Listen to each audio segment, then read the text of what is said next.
দ্রুত গণমাধ্যম সংস্কার কাজ শেষ করতে হবে উল্লেখ করে বিএনপির স্থায়ী কমিটির সদস্য ডক্টর এ.জেড.এম জাহিদ হোসেন বলেছেন, সাংবাদিকদের পেশাদারিত্ব হারিয়ে যাচ্ছে।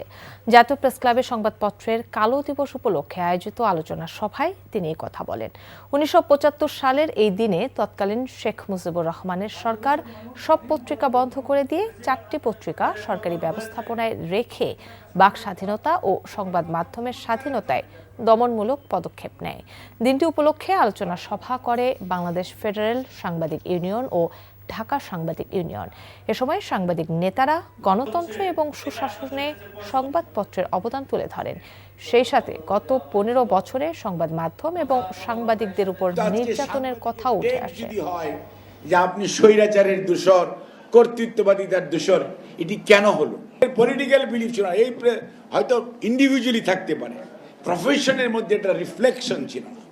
কিন্তু পরবর্তীতে যে জিনিসটা হয়েছে, মানে প্রফেশন আর ব্যক্তিগত বিলিফ, এই দুটোকে নিজের ভাগ্য উন্নয়নের জন্য যখন একসাথে করে ফেলেছেন, তখনই আপনি কোন দিক দিয়ে কার দোষর হয়েছেন, কার কর্তৃত্ব, কার সেবাদাস হয়েছেন, সেটি কিন্তু বুঝতে পারেন নাই।